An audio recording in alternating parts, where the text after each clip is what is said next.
Come along, Gwendolyn. The time approaches for our departure. We've not a moment to lose. As a matter of form, Mr. Worthing, I had better ask if Miss Cardew has any little fortune. Oh, about £130,000 in the funds, that is all. Goodbye, Lady Bracknell. So pleased to have seen you. A moment, Mr. Worthing. £130,000? And in the funds? Miss Cardew seems a most attractive young lady.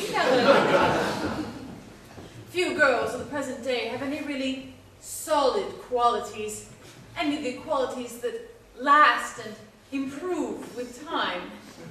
We live, I regret to say, in an age of surfaces. Come over here, dear.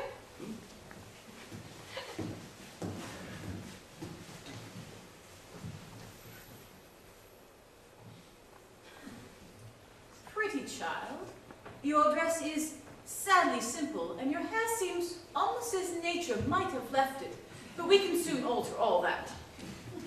A thoroughly experienced French maid produces a really marvelous result in a very brief space of time. I remember recommending one to young Lady Lansing. Within 3 months, her own husband did not know her. And within 6 months, nobody knew her.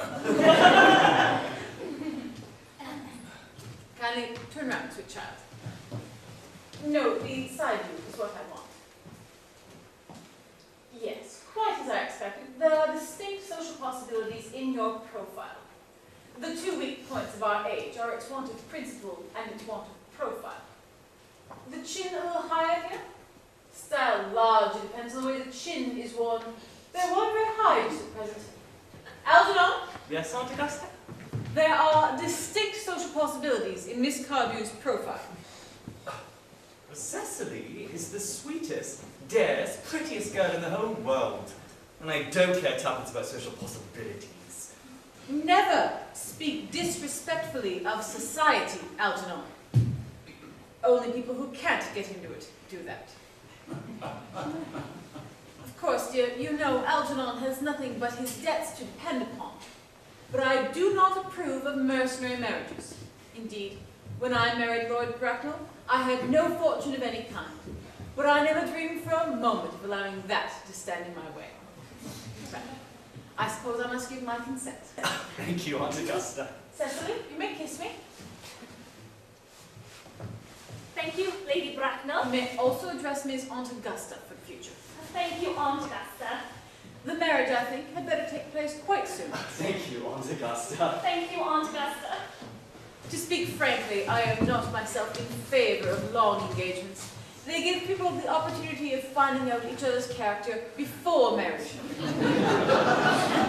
which I think is never advisable. I beg your pardon for interrupting you, Lady Bracknell, but this engagement is quite out of the question. I am Miss Cardew's guardian, and she cannot marry without my consent until she comes of age. That consent I absolutely decline to give. Upon what grounds, may I ask? Algernon is an extremely, I may almost say ostentatiously, eligible young man. He has nothing, but he looks everything. What more can one desire? It pains me very much to have to speak frankly to you, Lady Bracknell, about your nephew, but the fact is I do not care at all about his moral character. I suspect him of being untruthful. Untruthful?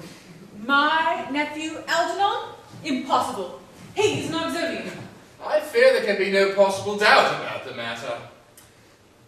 This afternoon, during my temporary absence in London on an important question of romance, he obtained admission to my house by means of the false pretense of being my brother.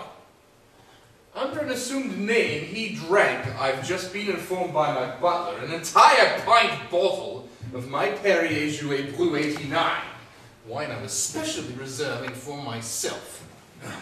Continuing his disgraceful deception, he succeeded, in the course of the afternoon, in alienating the affections of my only ward. He subsequently stayed at tea and devoured every single muffin.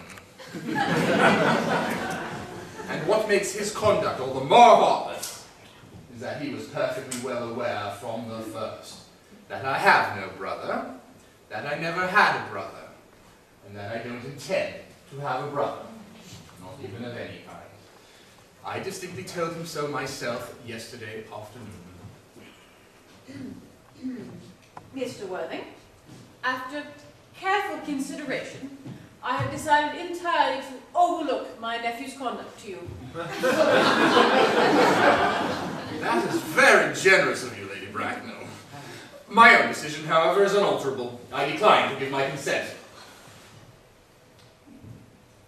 Come over here, child. How old are you, dear? Well, I'm really only 18, but I always admit to 20 when I go to evening parties. You are quite right in making some slight alteration. Indeed, no woman should ever be quite accurate about her age. It looks so calculating.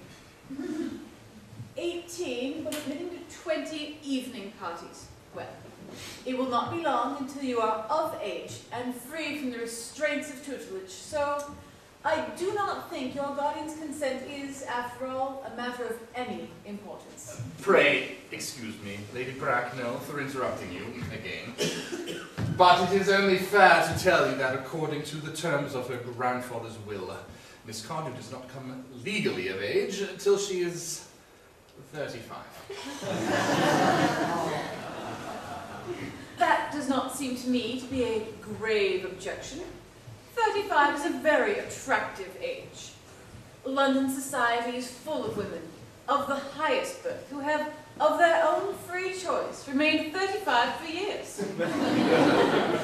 Lady Dumbleton is an instance in point.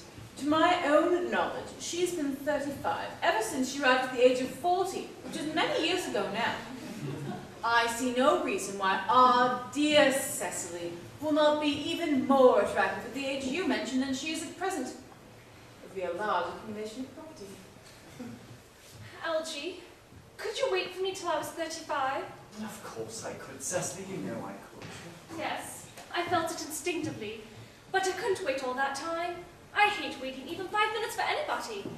It always makes me rather cross. I am not punctual myself, I know, but I do like punctuality in others. And waiting, even to be married, is quite out of the question. Then what is to be done, Cecily? I don't know, Mr. Moncrief. My dear Mr. Worthing, as Miss Cardew states positively she cannot wait until she is 35, a remark which I am bound to say seems to me to show a somewhat impatient nature. I would beg of you to reconsider your decision. But, my dear Lady Bracknell, the matter is entirely in your own hands. The moment you consent to my marriage with Gwendolen, I will most gladly allow your nephew to form an alliance with my ward. You must be quite aware what you propose is out of the question. Then a passionate celibacy is all that any of us can look forward to. That is not the destiny I propose for Gwendolen. Algernon, of course, can choose for himself. Come, dear, we've already missed 5, if not 6 trains. To miss any more might expose us to comment on the platform.